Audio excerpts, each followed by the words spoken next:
शिल्प और डिजाइन की मूल बातों में आपका स्वागत है। यह है हमारे सीजन 2 का 7वां एपिसोड और इसे आप तक पहुंचा रहा है omemai.com। आज हम एक ऐसी तकनीक की बात करने वाले हैं जो सुनने में तो बहुत पुरानी लगती है, 1000 साल से भी ज्यादा। लेकिन आज भी फैशन, आर्ट, मर्चेंडाइज हर जगह उसी का दबदबा है। बिल्कुल, हम बात कर रहे हैं स्क्रीन प्रिंटिंग की। और ये सोचना ही बड़ा दिलचस्प है कि आज की इस डिजिटल दुनिया में जहां सब कुछ एक क्लिक पर होता है, ये हाथों से की जाने वाली प्रक्रिया आज भी इतनी भरोसेमंद और पॉपुलर क्यों है? ये सवाल बहुत अच्छा है। तो इसे समझने के लिए आज हम एक कहानी का सहारा लेंगे, एक युवा डिजाइनर बेला की कहानी। अच्छा। बेला को एक बड़ा प्रोजेक्ट मिलता है, 300 टी-शर्ट्स डिजाइन और प्रिंट करने का ऑर्डर। और यही प्रोजेक्ट उसे डिजिटल डिजाइन की दुनिया से निकालकर प्रोडक्शन की असली मतलब जमीनी हकीकत से मिलाता है। तो बेला के सफर के साथ साथ हम स्क्रीन प्रिंटिंग की दुनिया की परतें खोलेंगे। बिल्कुल। तो बेला के सामने सबसे पहली और बड़ी चुनौती थी लागत। हमेशा की तरह। हाँ, 300 टी-शर्ट्स के लिए डिजिटल प्रिंटिंग, जिसे DTG भी कहते हैं, वो बहुत महंगी पड़ रही थी। तो उसकी एक दोस्त है मीरा, जो उसे स्क्रीन प्रिंटिंग का रास्ता दिखाती है। और यहीं से कहानी का मतलब आर्थिक पहलू सामने आता है। और ये सबसे बड़ा फैक्टर है, इसे कहते हैं इकोनॉमीज ऑफ स्केल। देखो, डिजिटल प्रिंटिंग में आप एक टी-शर्ट प्रिंट करो या 100, हर पीस की कॉस्ट लगभग उतनी ही रहेगी। एग्जैक्टली। लेकिन स्क्रीन प्रिंटिंग का मॉडल अलग है। इसमें एक शुरुआती सेटअप कॉस्ट होती है। हर रंग के लिए एक अलग स्क्रीन तैयार करना, उसे सेट करना, रंगों को मिलाना, इसमें टाइम और मेहनत लगती है। मतलब शुरू में खर्चा ज्यादा है। हाँ, शुरू में ज्यादा है, लेकिन एक बार वो सेटअप हो गया तो फिर हर अगली टी-शर्ट को प्रिंट करने की लागत बहुत तेजी से कम हो जाती है। अच्छा। तो ये डिजिटल के मुकाबले कहीं ज्यादा सस्ता पड़ता है। लेकिन ये इतना सीधा भी नहीं है ना।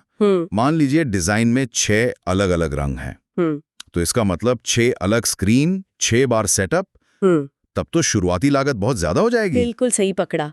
और यहीं पे एक स्मार्ट डिजाइनर और एक नौसिखिया डिजाइनर का फर्क पता चलता है। वो कैसे? एक अनुभवी डिजाइनर क्लाइंट को समझाएगा, देखिए, हम इस डिजाइन को 6 की जगह 3 रंगों में भी उतना ही असरदार बना सकते हैं। इससे आपकी आधी सेटअप कॉस्ट बच जाएगी। सही बात है।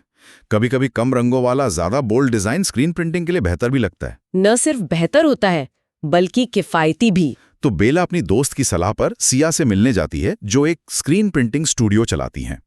और जब बेला सियाज स्क्रीन स्टूडियो में कदम रखती है, तो उसे स्याही की गंध, मशीनों की आवाजें, चारों तरफ फैले हुए रंग।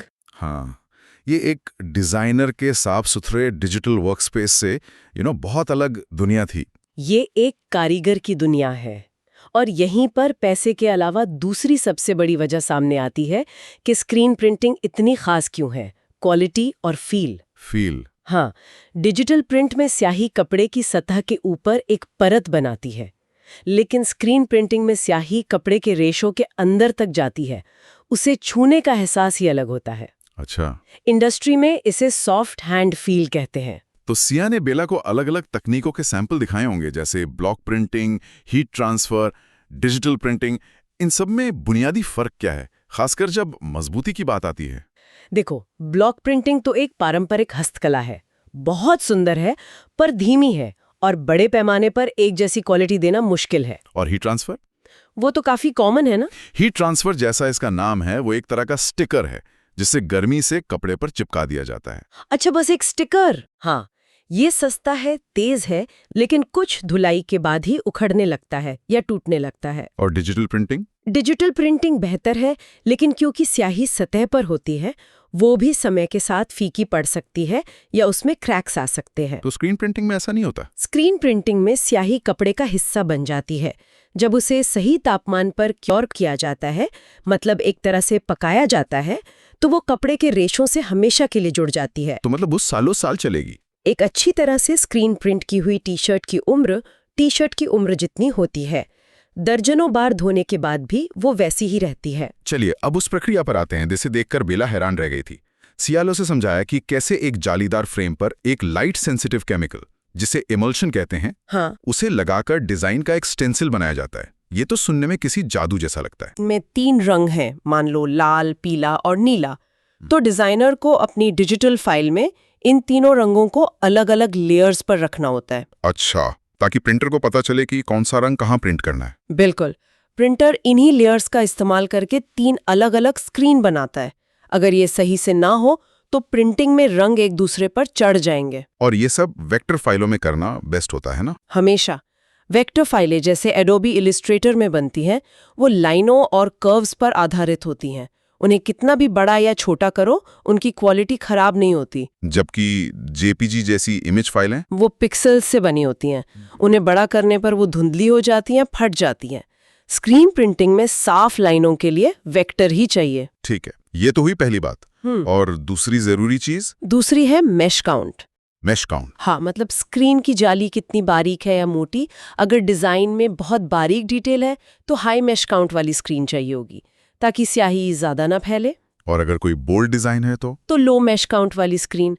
खासकर अगर किसी गहरे रंग की टी शर्ट पर सफेद स्याही की मोटी परत लगानी है तो लो मेश काउंट से ज्यादा स्याही कपड़े पर जाती है। मतलब डिजाइनर को डिजाइन बनाते समय ही ये सोचना पड़ेगा कि उसका डिजाइन किस तरह की स्क्रीन पर छपने वाला है, और ये सिर्फ कंप्यूटर पर सुंदर दिखने की बात नहीं है। बिल्कुल, यही डिजाइन और प्रोडक्शन का मेल होता है।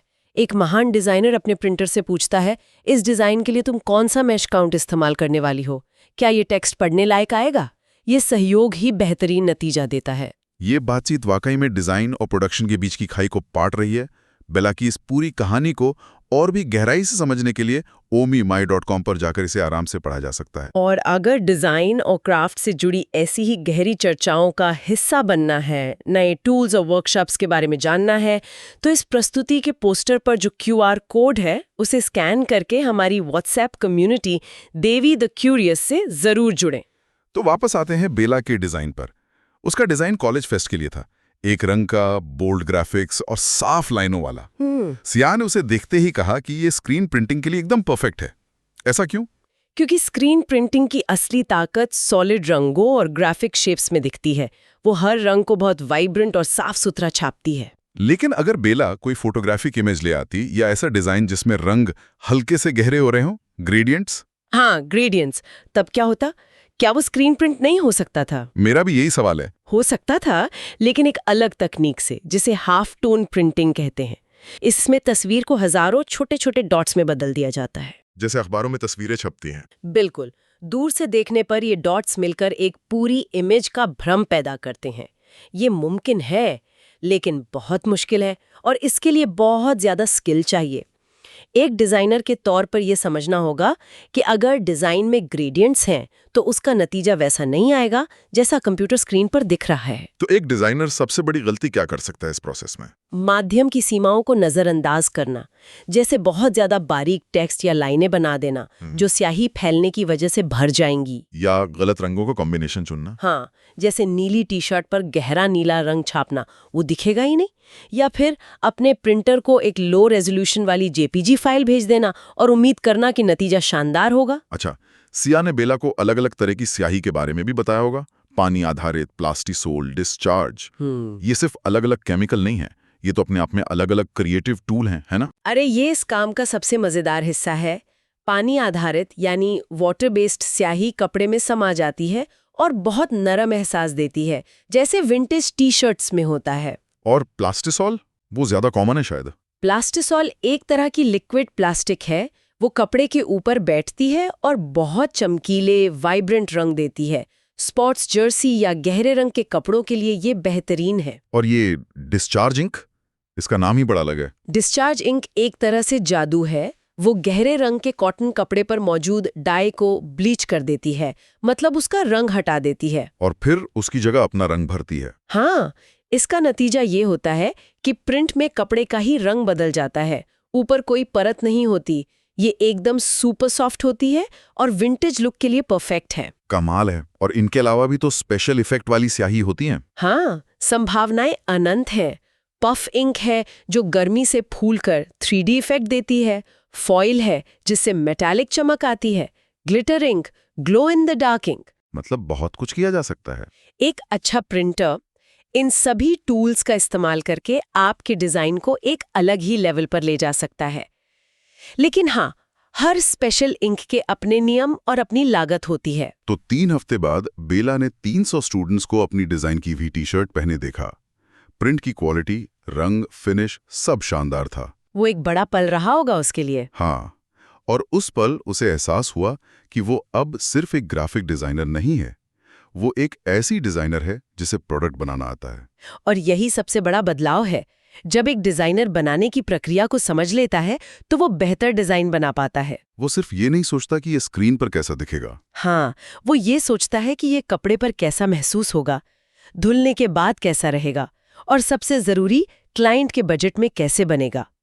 बेला का स्टूडियो बेला क्रिएट्स एक्सक्लूसिव डिजाइन से बदलकर बेला क्रिएट्स डिजाइन टू प्रोडक्शन बन गया। ये समझना कि डिजाइन सिर्फ एक अकेली कला नहीं है, बल्कि एक सहयोगी प्रक्रिया है। बिल्कुल, बेला का डिजाइन और सिया की कारीगरी दोनों मिलकर ही एक कामयाब प्रोडक्ट बना पाए। अपनी कला को पहचानो और दूसरों की कारीगरी का सम्मान करो। दोनों मिलकर कुछ ऐसा बना सकते हैं जो अकेले कभी नहीं बना पाते। तो बेला की कहानी हमें सिखाती है कि किसी चीज को बनाने की प्रक्रिया को समझना आपकी क्रिएटिविटी को सीमित नहीं करता, बल्कि उसे एक नई दिशा और गहराई देता है। तो आज की ये गहरी पड़ताल यहीं समाप्त होती है।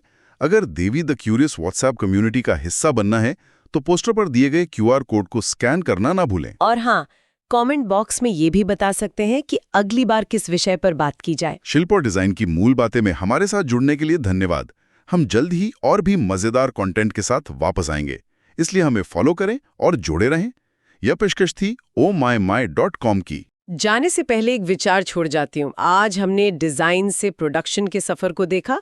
अब ये सोचिए कि आपके अपने काम या हुनर में वो कौन सी बनाने की प्रक्रिया है जिसे समझने से आपका काम और भी निखर सकता है। अच्छा सवाल है। चाहे आप एक लेखक हो जो प्रिंटिंग और बुक बाइंडिंग को समझें, एक शेफ हो जो समझें कि सब्जियां कहाँ से और कैसे उगती हैं, या एक कोडर हो जो हार्डवेयर की सीमाओं को समझे, बनाने की प्रक्रिया को गहराई से समझना ही असल में महारत की ओर पहला कदम है।